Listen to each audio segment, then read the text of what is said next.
2, 1. Ladies and gentlemen, welcome. It's time. MyMichelleLive, Sports Timeout. The fans, the field, the faith, the fun. Here's Michelle. Not just Michelle. It is a plethora of fun with our roundtable of sports guys. I'm excited. This is our Super Bowl edition. Welcome to MyMichelleLive Sports Time Out. Here's who is going to assault your senses with glory today. My brothers, my family, my friends. Here we go. I'm going to introduce you around the roundtable.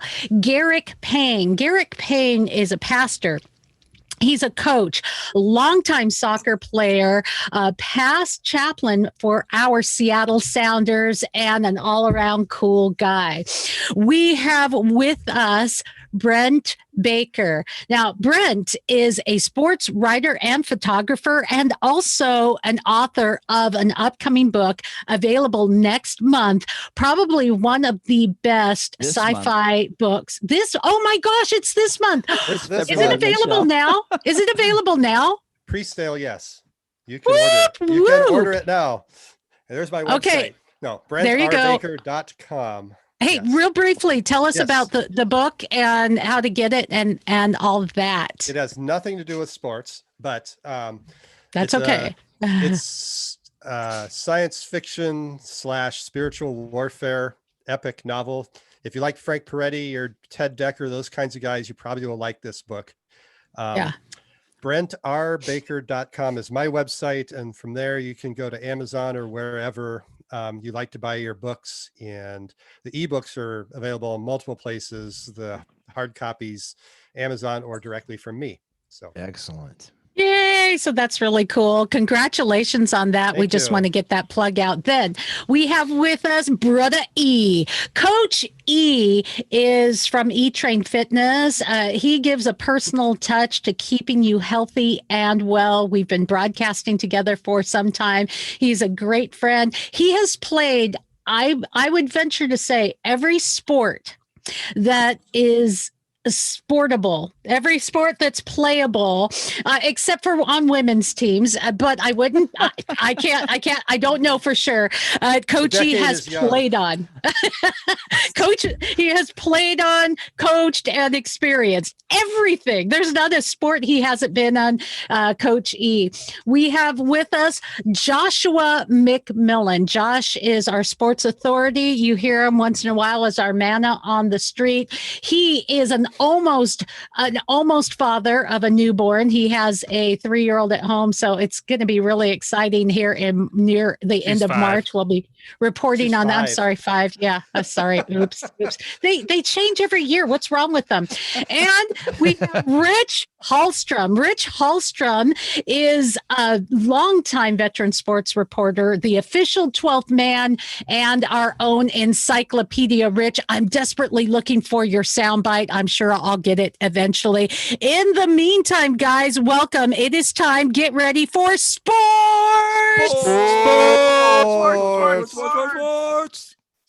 It's time. Super Bowl. It's time to sports it up. Atleticos. Ladies and gentlemen, this weekend, 6:30 p.m. Eastern on Sunday, Super Bowl 55 in the battleground of Tampa's Raymond James Stadium. Chiefs and Bucks will vie for the Lombardi Trophy, 71 glorious pounds of silver-plated glory, and which, fun fact, could and should come in a Tiffany blue box, because boys and hey girls, did you know that the Lombardi Trophy is made every year by the jewelry guru of Tiffany? So we're going to be talking, I had to get that out because girls watch sports too. We just take it to a whole new level. I'm just saying. So guys, here we are in Super Bowl 55, and we're going to take it on today. The Chiefs are looking to become just the 8th team in NFL history to repeat as Super Bowl champions. winning last year. They beat San Francisco 49ers 31-20, I think. Is that right, Encyclopedia Rich? That is correct, Michelle. And it's going to be a barn burner. I'm predicting Chiefs by 10. Patrick Mahomes beats Tom Brady and goes down in the record books with back-to-back wins and almost solidifies his potential Hall of Fame career. And by the way, if he does this, he'll be the youngest quarterback in history, in NFL history, to win back-to-back games, which is very cool because he's like 25, even though he looks like 15. It's very cool. Good for him. So, Coach E, give me your thoughts on Super Bowl 55. Super Bowl 55 is going to be, I expect it to be a very competitive game. It's going to go down to, I actually think the defenses are going to play a very large part in this. Tampa Bay, I believe, has the edge. And with Kansas City having a really hurt, beat-up offensive line, the weather is going to play a factor. It's supposed to rain a lot. And, I like to go with the underdog in this, which, is this little guy named Tom Brady something. He's not very good. I mean, because, he has something to prove. He could become the oldest quarterback. Yeah, forget the youngest. He could be the oldest. He could become the oldest quarterback to win a Super Bowl and then hopefully solidify his Hall of Fame credentials, with this win. So yeah, think about this. I'm taking I don't think he needs any more solidification there. Okay, so think about this. This is I like that you say that this is going to be defense intensive and that they're going to play a big role because we really are talking about the quarterbacks, oldest versus youngest. Tom Brady has more Super Bowl rings than he can wear on one hand, and he's been in the Super Bowl 10 times, which means he's not invincible, but he could arguably be considered the best quarterback in NFL history. So, wow. And then you have this young guy who I think may be the future of quarterbacking. We've seen his style with here in where I broadcast from Seattle, and all of us have that connection with Russell Wilson. This scrappy, he can play three different ways. You never know what's going to happen kind of quarterbacking, and that's a little bit harder to defend against. No wonder he's risen to the top. Let's hear from Joshua. Yeah, I mean, well, first things first, I only have a like 15 minutes or so to do the podcast today. So I'm going to start out with an opening shot instead of a final shot. Okay. And then I'll talk Super Bowl, if you don't mind. My opening shot, I've said it a couple times, Disney Plus. Not only have they done a great job bringing a bunch of really good classic sports movies on, but I'm unreasonably excited for the new series that they're coming out with. Mighty Ducks is getting a new series with the original Coach Bombay. So oh my gosh, you love that. So you love that. That's great. Unreasonably excited to see new Mighty Ducks come back. And it's going to have the original coach. He's going to be there. So very excited for that. That's my opening shot since I won't be here for final shots. Anyway, yeah, this is exciting. And Tom Brady, man, what a career he's had, and here's a question for everyone except for the encyclopedia. How many teams have played the Patriots twice in the Super Bowl? And can you name them? Ooh. The Rams, I think. Yeah, that's one. Yeah. Okay. Yes, the Rams. Eagles. Okay. Yep, Eagles. That's the other one. The last one beat them twice. Giants. There you go. Giants. That's it. Okay, Yes. there you go. That All was right, the there only you three. go. And the only time the Giants finish over 500, they beat the Patriots in the Super Bowl. well, So, that was the year they went in as a wild card too, and Eli Manning. Uh-oh. There you go. Get back Asserted to where you himself as once belonged. There you go. Baby, come back. as the hero in New York. But yeah, what a career he's had, and he goes back to the Super Bowl. I got to say, like this one, he's not really carrying this team to the Super Bowl. He is the ultimate game manager, you could say. I mean, look at their path to the Super Bowl and how they got here versus the Packers. He threw 3 interceptions. He didn't have a good quarterback rating. He isn't the reason they're in the Super Bowl, but he is a great leader, and he's bringing his leadership to the table in this game. Now, I like I like what the Bucks bring to the table. I like that they have Vita Vea, a Washington product. Rest and the passer there, but I really the Chiefs are just so good right now. And their offense, when they're running at full power, if they have their full offensive line there, Patrick Mahomes healthy behind center. Thank goodness he didn't end up actually having a concussion. I don't know if Tampa Bay can keep up, because although they have some great weapons on offense, Tom Brady's never been the deep ball is never been his big strength. And you saw him throw some deep balls that worked out, but those were 50-50 balls at best, man. And he was lucky that he has people on his team that he can throw that to. Like Mike Evans is a great 50-50 ball guy. Rob Gronkowski, great 50-50 ball guy. He has those weapons that he can do that with, but Patrick Mahomes can do it all, man. He's like Russell Wilson. He has a deep ball that is so pretty. He can throw from all the different arm angles. He can throw on the move. He can run if you give him the option to. And the weapons he's got around him are like Tyreek Hill. He is some of the best short burst quickness I've ever seen in the game. Like, you see him move like no other receivers move, and just make space around him with that short area quickness. Like, maybe DK Metcalf would beat him in a long run, but if you're talking about a dash, like he's going to be at full speed in half a second.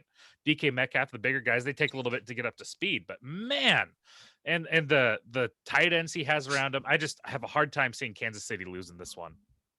Kansas City definitely has the overall team speed, Josh, and I think that's the big thing that the Bucks are going to have to adjust to, and I don't see them making that adjustment. And you brought up Tyreek Hill. Travis Kelce is also. Teacher calls on Elston. Teacher calls on Elston, and we'll get back to you, Encyclopedia Rich. Go ahead, Elston. There's this thing that nullifies speed. It's called weather. Rain, torrential downpour expected on Sunday. Okay. So it's going to turn into one of those games. That's why I said defense. In my opinion, I said defensive, because I'm not expecting this to be a beautiful shootout. I'm expecting this to be the Pete Carroll 17-20 muddy, messy Raymond James running game. It's going to come down to Leonard Fournette versus Bell running the game. Literally all the people watching this will be like, how come Patrick Mahomes isn't throwing for 300 yards? How come Tom Brady isn't throwing the ball? Why do they have interceptions? It's going to be because the weather is going to be bad. Wind, rain, ultimate nullifier when it comes to speed. And having played in bad weather, I'm telling you right now, don't expect a giant offensive explosion that a lot of people are hoping for. So when you're picking who's going to win, factor in who's got a better running game. That's what I would look at before I start making my picks. That's what I would suggest. Wow. Yeah, I was just thinking, if we're getting torrential rain, we'll have Tom Brady throw for 70 yards and get the MVP award. But I can see Leonard Fournette. Leonard Fournette could be the X factor if it's a bad weather game, because he's got more in the tank than Le'Veon Bell does. If Clyde Edwards-Helaire were available, you could see a great running back contest. But if the weather doesn't come to pass, that team speed that Kansas City has is really hard to match up. And Mahomes is awesome, and they just have so many weapons. So I guess it's hard for me to make a pick, not really knowing what the weather will do, because that can be such a huge factor here. So I'm kind of whipping out on that. Make two picks. Make two picks. Make a good weather pick. I'll go with the weather and Fournette being the key to an upset. Okay, back to the encyclopedia. There we go. And you know what? I owe you this, Rich, because I was slow on the draw. Let's hear from Encyclopedia Rich.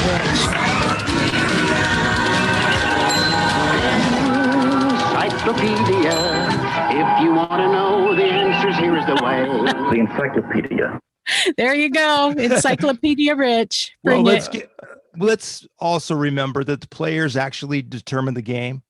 The weather is not a player. So let's remember that the players determine the outcome. Wait a minute. That may be true, but that's like saying that in Seattle, the 12s and the fans don't determine the game. That is a factor. Come on. Now, wait a minute. They have an influence, but The Seahawks are not in the Super Bowl, so we can't discuss the 12th man this week. Now, if you're going to don't confuse the matter with facts, people, please. If you're going to say that the Chiefs are going to have a rougher time playing in rain down in Tampa, you must forget the fact. This is a fact. The Chiefs play in snow. A team that has played in snow can play in the rain. So let's not. Okay, who agrees with that? Let's not overemphasize the weather in this game on Sunday. Well, Josh? I agree with Rich from the perspective, real quick, Josh. Both teams have to play in the bad weather. Okay, so it may affect the Chiefs more, but they both have to deal with it. I don't think it's going to affect the Chiefs more. I think the Chiefs are more set up for a physical run game. Obviously. An amazing offensive line. Like I mentioned, their tight ends are great. They're the best tight end in the game, Josh. Yeah, they're missing their starting left and right tackle. They're all pro left tackle. I mean that's true, but they've played really well with those backups in their places too. And if you look at their run game has a lot more variety to it than just running downhill. They have players that can come around with the jet sweep. Like there's so much more that they can do in their run game than I see what Tampa Bay is able to do. The Chiefs are the defending Super Bowl champions. That's something that everybody also seems to forget. They're the defending Super Bowl champions for a reason, because Andy Reid is a better coach than Bruce Arians all day and every day on Sunday. Can't argue that. Bruce Arians has had one opportunity to a Super Bowl with the Cardinals and didn't come through. Andy Reid has a chance to win back-to-back Super Bowls and erase the memory of his Philadelphia Eagle days when he had to put up with Donovan McNabb pretending to be a Super Bowl quarterback. Well, I go ahead. I go back to what Josh commented earlier in terms of Tom Brady's leadership and management of that team. You know, also to the fact that from the coaching perspective. And I just think it is going to be a really good game. It's going to be interesting. It's going to be a good game. Yeah, I got that. We can all agree on that. I'm just wondering how the Patriots feel. I mean, think about it. You have to, in Seattle, and that's where most of us are from or have a connection to. We haven't been, like much of the country, Brady fans, right? But you got to give kudos where kudos are due 100%. I mean, come on, what an athlete. So how did the Patriots feel? I know Devin McCarthy had said that it's a little bittersweet. A little remorse there. To see Brady and the Gronk. So, well, I think one thing with the Patriots, yes, they did lose Brady, but they had 8 guys opt out of the season. And good point. I don't care how many of them are starters or how many are not. That's a big chunk in addition to the usual turnover you have with an NFL team. So to put it all on Brady not being there, I especially you're right. Brady, but that reminds me. Did you hear this story? It's COVID Cutgate. Totally COVID Cutgate. At least that's what I'm deeming it. So yeah. Seriously, the barber for the Kansas City Chiefs actually tested. Now, this is a COVID thing, but get this. He tested 5 days in a row. 5 days in a row, he was tested for COVID, right? And he came out clean. He starts cutting hair for the team, whoop, whoop, whoop. And Kansas City backup center Daniel Kilgore was mid-cut when they got notified that the barber had tested positive. Uh-oh. So what's a player to do? Is he going to finish it or say back off? Well, they're both wearing masks, and he was like manning up and saying, just finish it. I mean, who wants to walk around with half a haircut, right? He elected to have the barber finish it, but Kilgore and the barber, both wearing masks. That's all cool. More than 20 Kansas City players and staffers, including Patrick Mahomes, were scheduled to get a haircut from that barber. It's such a crazy story. Could you imagine if the starting quarterback couldn't be there for the Super Bowl because of a COVID test, Elston? I hear you got a check from Tom Brady. But they did that to the Denver Broncos. I mean, the Denver Broncos didn't have any other quarterbacks. The Cleveland Browns lost all their wide receivers. So, I mean, it's a COVID year, and the teams and the players know what the rules are. So if they're in those positions, you know, it's kind of it's unfortunate, but the rules are the rules. Now, if we find out that one of these star players is not held out of the Super Bowl because they're a star player, then I'll have a problem with it because they already set the precedents earlier. There you go. There you go. And here's something else that's kind of weird, unless anyone wants to comment on COVID Cutgate. Going. Okay. I gotta run in just a second, but I do have something I want to say as we talked about the coaches and the difference between them. I just want to remind everyone, Bruce Arians was the one that kind of claimed it was a conspiracy theory that they lost because it would only rain when they had the ball. I believe that was when he was the Arizona coach against the Dolphins, if I remember right. But he said, it only rained when we had the ball, which, was kind of weird. Made it sound like there's some kind of conspiracy there. So he's ready for the weather to be bad this weekend. Yeah, he's ready. Josh, give us 30 seconds on your thoughts about the MLB season. Oh goodness, I am so excited for this upcoming season. The more we see it, Mitch Haniger, he's been doing a lot of work. He's been doing a lot of work in the off season, and they say that his swing is better than ever. He said that he feels more comfortable. A lot of the problems he was having that was leading to his injuries, they found that it was because he wasn't getting the right power from his torso, which Elson, you might know a little bit about that. Some of the mechanics of his swing, he wasn't using the right parts of his body, and so it was straining his lower back. So he's feeling really good. I'm really interested. We have an embarrassment of wealth that's coming up in the outfield, and I don't know who's going to stay, who's going to go.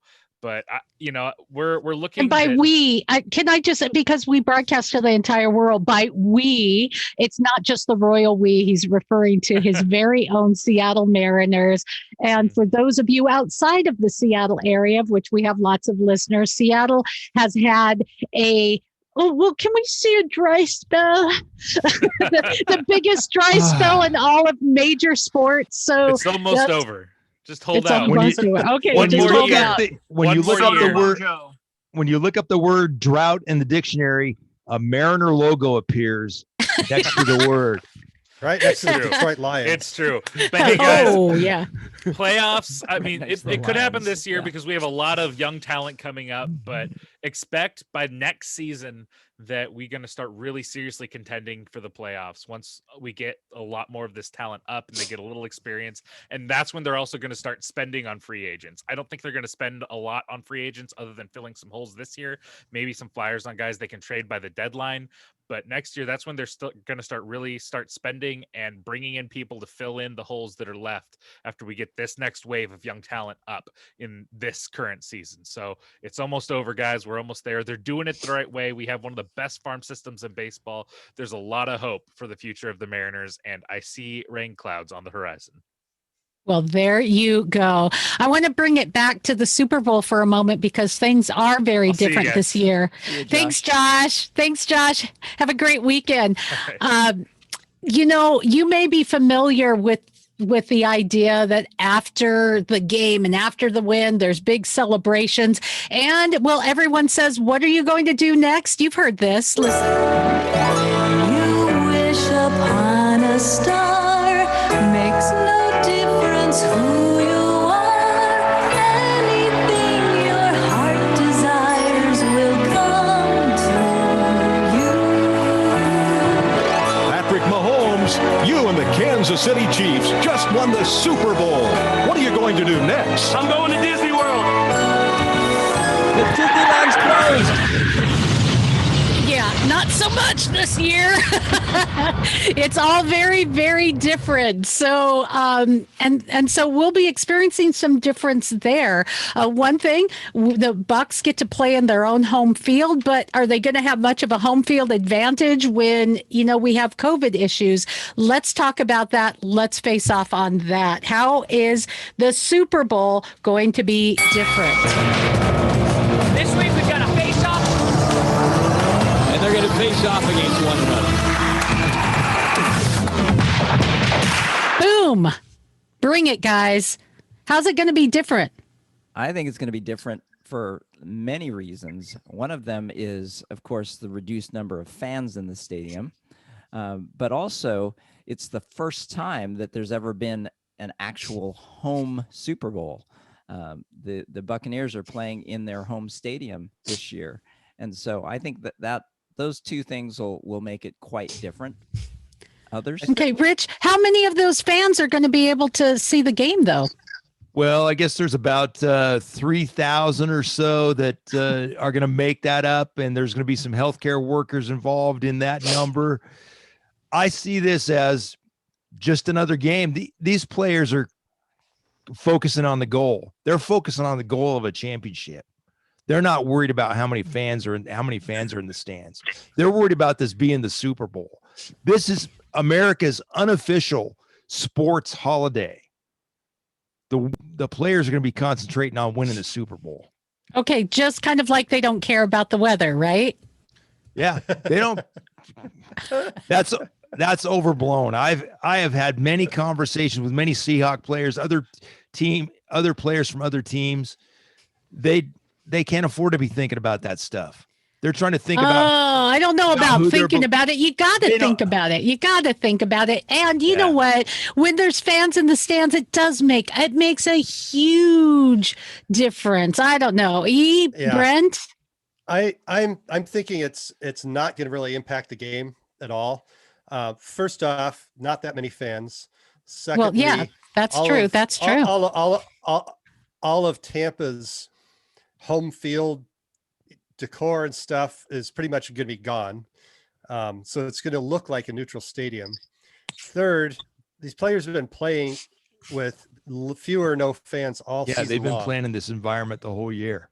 And as statistically, the home field advantage also basically disappeared along with the fans. So I think what we'll see, and I guess the other thing though, is with the Super Bowl, it's you basically have a neutral fan base. You don't have the fans. Yeah, that's very true. Following the teams all year long. You've got a lot of high rollers and a few lucky fans to get tickets. So especially with only 3,000 fans, and so what was it used to be $16 or something? You might have to help me on this, Rich.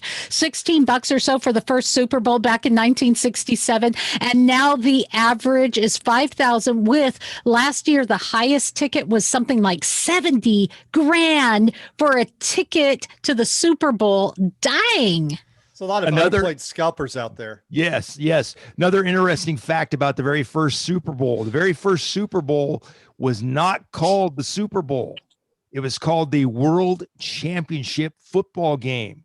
Lamar Hunt, former owner of the Kansas City Chiefs, came up with the term Super Bowl. And the Chiefs are the last American Football League team as a franchise to win the Super Bowl in Super Bowl IV. So the Chiefs are going to be going for their third Super Bowl title. We're going to talk in just a moment about some fun facts about the Super Bowl, some questions, and even put our encyclopedia man to the test. Elston, I'd like you to weigh in on this. So I kind of think that this year, like they were saying, is the home field hasn't really made a difference in terms of, it's pretty neutral when you're going places. The players themselves, even though some people don't think they've all chimed in and said, it feels really weird. We've had to try to make our own energy up. There's no fans. And in Tampa Bay, having been there for, games and such before, it's going to be a neutral feeling. If anything, there will be more fans for some of them, like in Tampa, there wasn't many fans there. So I feel like that the fan part won't be a huge difference. I mean, it will be nice for us watching it to see, some fans in the stands. In terms of the players already being familiar with their home area, I think that will make a little difference. But I mean, that part shouldn't be too bad. I do think it's going to be pretty low on that. I mean, one of the things I noticed earlier this week is normally when they show a picture of Radio Row where the different people are set up, it was like a ghost town. Like there was nobody there. Cricket, So cricket, it was cricket, a and little all of the strange. fun games, all of the bouncy houses and throw the footballs and all of that hype and fun for even folks who don't have tickets. That's gone too. I just remember, 7 years ago, being in New Jersey, there was some crowd noise that caused a quarterback to not catch a snap, and then the Seahawks got a safety, and then the Broncos players were complaining that it was too loud in New Jersey for a Super Bowl. They didn't have a silent count, and that was all done by fans. So I think fans make a difference. I also, having played in weather, think weather makes a difference. But I'm just saying, I think it should be fun. I think the players will enjoy it, and well, it's going to be a good game. We've got that. I want to get back to some of the fun facts of the Super Bowl. So I'm going to ask you guys this. 4 teams have never been to the Super Bowl ever. Who are they? Detroit Lions. Cleveland Browns. Jacksonville Jaguars. And? Shoot, what's the name of that team? Houston Texans. The Houston Texans. And I was really pulling for the Browns this year. That would have been really great if they could have made it. They didn't. Neither did my team, so that's okay. Oldest. We just talked briefly about the oldest game. The oldest and the coldest is what I'm going to do next. The oldest game, 1967, Packers won over the Chiefs. We almost had a rematch up of Packers. We could have, but as we will talk about tomorrow in our entertainment review podcast, Super Bowls have had these halftime shows, and it wasn't until the 90s when we had these pop stars extravaganza. It was always these halftime shows with marching bands. The first one was the University of Arizona, actually, at Grambling State University. But the coldest, where do you think the coldest Super Bowl was played? I think Brent, speaking of the Detroit Lions, wasn't the Super Bowl in Detroit one year? Pontiac Silverdome. It was Silverdome indoors. 81. It was indoors, though. So the outside temperature. San Francisco versus Dallas in the Super Bowl. 81, I think. No, coldest? Can't be San Francisco and Dallas. No, they're both in the NFC. I meant San Francisco was playing against who were they playing against? Cincinnati. No, it was the first Super Bowl that Joe Montana won. Okay, I'm going to stop you because from what I've researched, the coldest was in 1972 in, of all places, Narlands, Louisiana. It was 39 degrees. Okay, and it was the Pats who won over the Steelers that year. So kind of interesting, huh? Ta-da. Any other fun facts that you guys know from the Super Bowl that you want to share? Well, Rich referenced the origins of the Super Bowl name, and I've always enjoyed the story, which may be part apocryphal, about Lamar Hunt's kids playing with a super ball and him coming up with the name. He said, not directly attributing it to the old Super Bowl, but saying, you know what, that was probably the back of my mind when we were trying to think of a better name for this thing. It's apocryphal, but it's a great story, so we're going to say it's true, right? Pete Rozelle did not like it as commissioner. He thought it was too corny, but there you go. There you go. Okay. I was going to say one of my favorite stories from one of the Super Bowls was one of the Packers Super Bowls where I think it was at the Rose Bowl or the LA Coliseum. And the guy, I forgot his name, but the guy that had the most receiving yards, like he wasn't even supposed to be like a starter that game. And he went out all night, partied, drank, showed up at the hotel the morning of the Super Bowl, like still like hadn't slept. And they like told him, hey, such and such is not going to play. We need you to start. And he like told the story on NFL Films, like, and I was just thinking to myself, oh man, shoot. And next thing you know, he had like some crazy career day and the Packers went on to win the Super Bowl. And he still said that he was, that was one of my favorite stories that I've read about in Super Bowl history. I like it. Fred Anyone else? Biletnikoff, maybe? Unlike the rest of you guys who are like sports encyclopedia experts, I've always been more kind of on the sidelines as a layperson in the whole sports world. So it had always been my feeling, although there have been a few outliers in terms of locations, but they always put the Super Bowl in warmer climates. So maybe one of you guys could expound on that, because, you know, there have been a few times where it's been up north and things like that, but the majority of games seem like they've been in the Sunshine Belt. What are you guys' thoughts on that? Well, I would say the reason for that, Garrick, is pretty simple. You don't want the fans to freeze, and you want a great outdoor experience. And Miami, New Orleans, you're talking about the Superdome having a very big impact on New Orleans getting that game for multiple times. And the Orange Bowl, one of the famous football stadiums in America, the old Orange Bowl, the old home of the Miami Dolphins, that has a lot to do with it. The Hubert H. Humphrey Metrodome, when that was the old airbag up in Minneapolis, and the Pontiac Silverdome were the first, real cold weather places to get it. And I don't think you're going to see that. You're going to see that. And that's part of the problem of why Seattle has never really been seriously considered for it, because of the reputation of Seattle and the if you're cold spending weather. $70,000 for a ticket, you don't want to get rained on.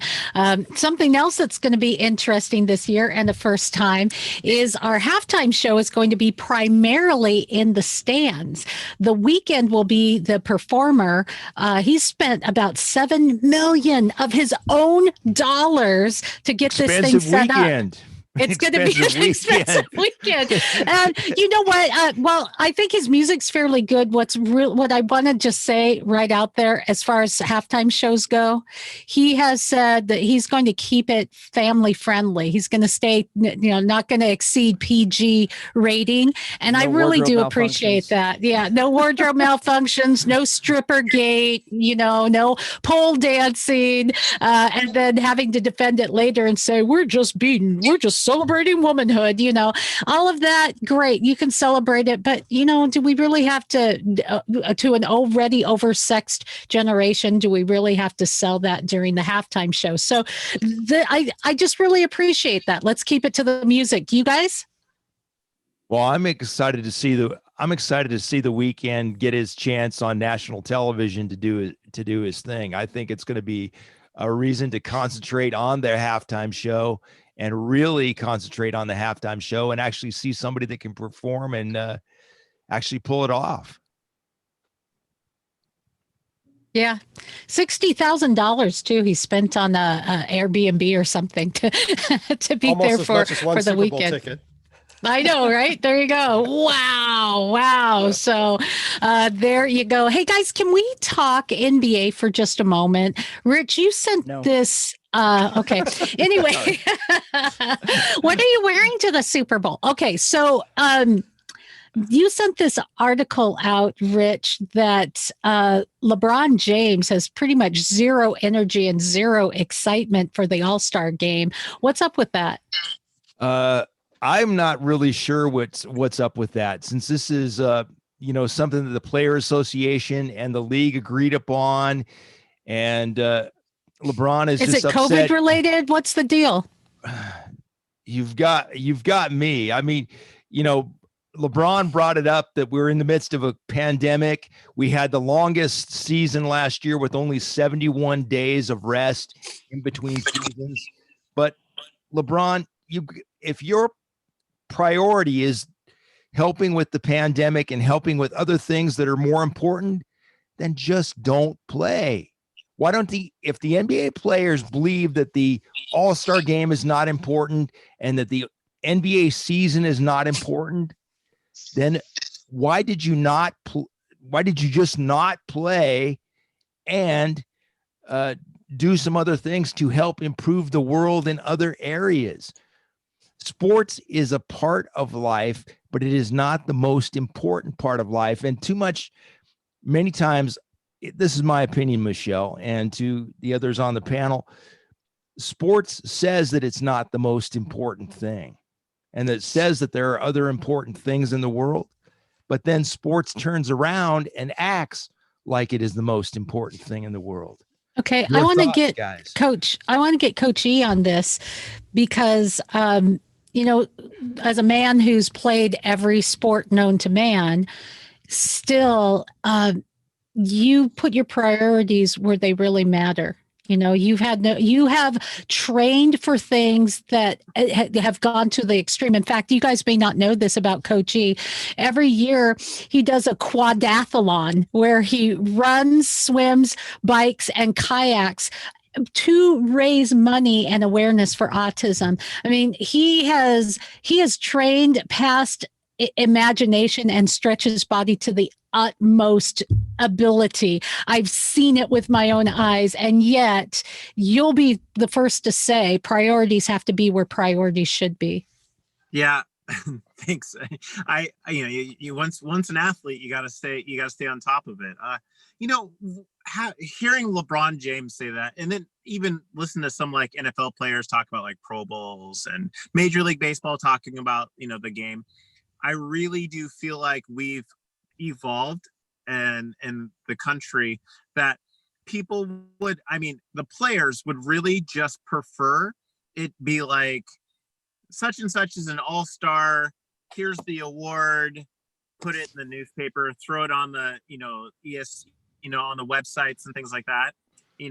I don't think they actually they personally want to play more. Like they don't want to go to the Pro Bowl and play. They don't want to go to an all-star game and play. Like they really should just do kind of the skills contest, the stuff that they like to do where they're just shooting threes and twos, or like in the NFL, they have like one where like Russell Wilson's trying to beat someone by, just throwing, against nobody, because the players don't want to risk their bodies. They don't want to get hurt. They don't want to hit anybody.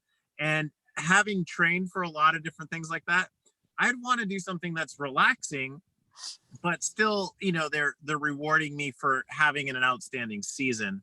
And the fans, looking at it from a fan's perspective, I don't want to see my favorite player, blow his knee out in a exhibition game at all. Like, I don't want to see that at all. I don't want to see that in hockey, baseball, soccer. And, and we've talked about when we've done soccer before, it drives me, nuts when I hear that the Sounders are playing this team and they're going to play all their starters. I'm like, why?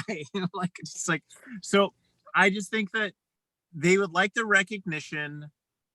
Probably don't really need these games anymore because no one wants to watch those games and they don't want to play it. That's kind of my thoughts on this situation right now. All right. Anyone else? Rich has something to but say. One of the things that you're leaving out there, Elston, I agree on a lot of those points, Coach E, but I gotta say that every time that a contract negotiation comes up, all-star game clauses and all-star appearances go into that, records go into that, all these things go into that. It's like they don't want to participate in an all-star game, but they want to get paid like an all-star. You can't have it both ways, ladies and gentlemen.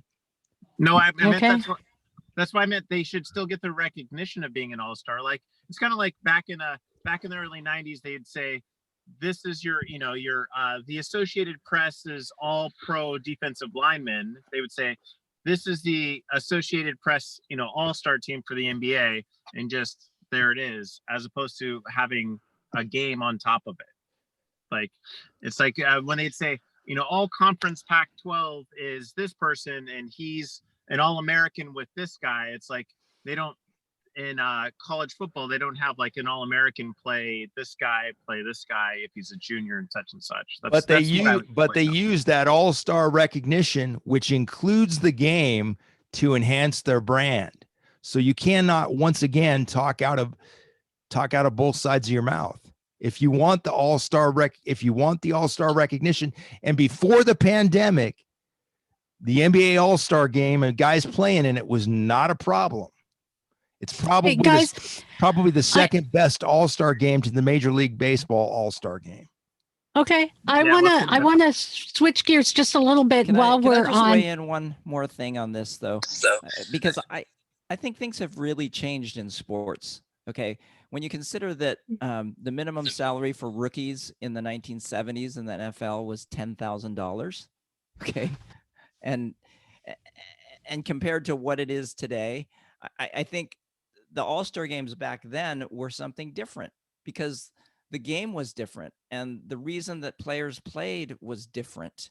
And okay, so that's a really good point. That's a huge point. I guess what it boils down to is business versus love of the game. And so, I'm not going to fault someone who's body and business brings in a short time big bucks that they have to live off of for the rest of their life. You understand, it is big business.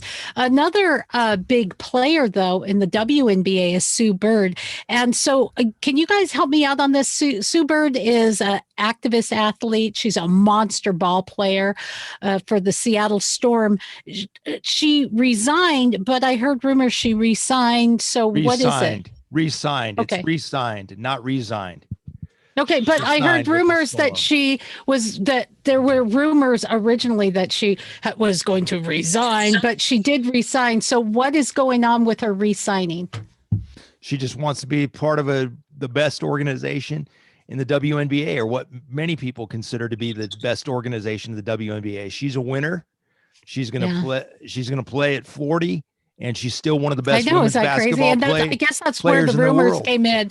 Oh, maybe it's time to retire. I don't think so. Keep bringing it, Sue Bird. Guys, it is time for us to take our final shot where we go around the round table and just give a shout out to something, somewhere, an idea. Take it. It will be our final shot. That's right. Boom. All right. Brent Baker, final shot. My final shot will be at, not for, but final shot is at the Major League Baseball players and owners who already are botching their soon to expire collective bargaining agreement. The owners asked to delay spring training a month, which on the face of it isn't necessarily an unreasonable ask considering what's going on with the virus, but the fact that they waited until players were already starting to congregate in Florida, if that was something that was a real concern, they should have brought it up in December. And then we were Facebooking each other on this, weren't we? It was like, really? On top of that, folding in, bringing in, things like, let's do the universal designated hitter again, and the extra innings, the different extra innings rules with 7 innings for double headers, and extra innings would be the guy starting out on second base. So making it about more than that. They have their collective bargaining agreement expiring at the end of the year, and they're already like at each other's throats. So my shot is at them. It's like, please guys, get your act together. Everyone else seems to be doing better at it than you. Maybe, but Garrick, as I take it to you for your final shot, MLS, Major League Soccer, they're still putting out their collective bargaining agreement as well. So paying us. So my final shot is going to go to, and Brent started it with baseball, but I was thinking and heard the news this week about someone who used to be royalty, who's no longer royalty. And that would be King Felix, Felix Hernandez. He was a great story being in Seattle, and he had some great years. He was an all-star for multiple years. I think the last time in 2015. Is that right, Mr. Encyclopedia? Yes. And of course, he got traded into the farm club of the Orioles, and he was just recently picked up by Atlanta, I believe. And so signed to a minor league deal. Yes. And so I think Atlanta probably could use him potentially in their rotation if he can. Evidently, he had some good outings in the minors, and so this is just I remember seeing him at a restaurant And oh, really? Yeah, and it was really cool because he was there with his family, not just his immediate family, but kind of his bigger clan. It was a Sunday afternoon, I think, and he was just there, or maybe a Saturday afternoon, and just there with everybody, and he just seemed like a really, really nice guy. I don't know anything about his personal life, but I want to wish him well and give my final shot to King Felix. King Felix Hernandez. Rich Hallstrom. My final shot goes out to my father-in-law, Keith Rank. He has some health issues going on right now, but he is a big Nebraska football fan, and he is also a big Kansas City Chiefs fan and Chicago Bears fan. And I know that the Super Bowl is one of his favorite times of the year. So I just want to dedicate this show to him and let him know that I'm thinking of him. You got it. Coach E. All right. So this final shout today, I wanted to kind of slightly go off the sports topic. I've been working a lot lately with a lot of educators in the Seattle area, and hearing how they've been, dealing with their students and, through Zoom and things like that. I just wanted to give a big shout out to all the educators out there, all the parents that have had to stay home with their kids and work with their kids and become basically part-time educators to help our youth grow and keep everybody positive during these really trying times over the last, 8 months, 9 months. And, my heart goes out to all these people.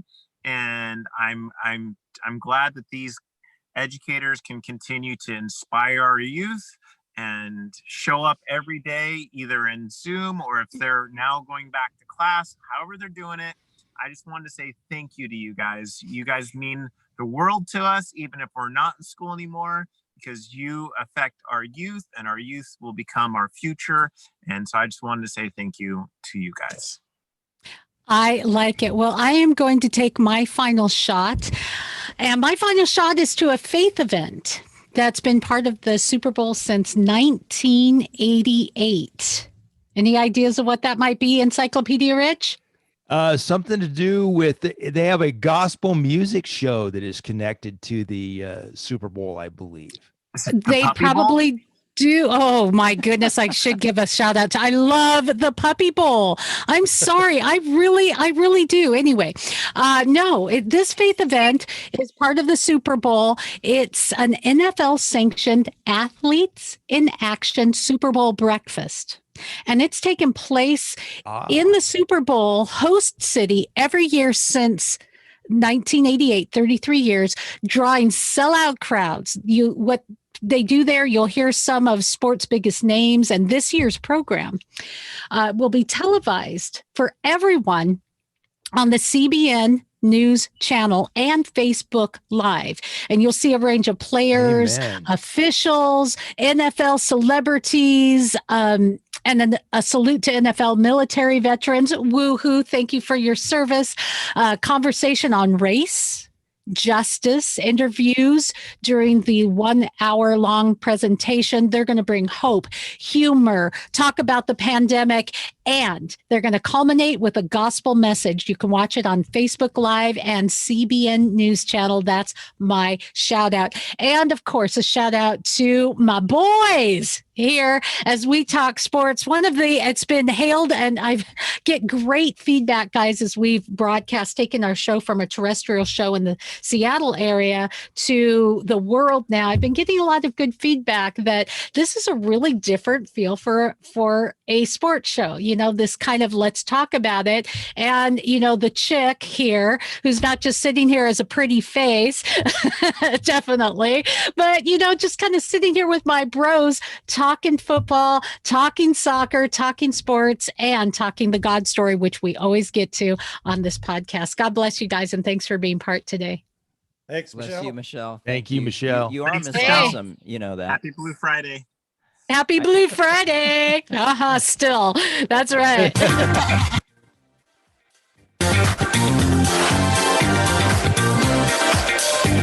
For more fun, go to MyMichelleLive.com. That's right. Woohoo! All right.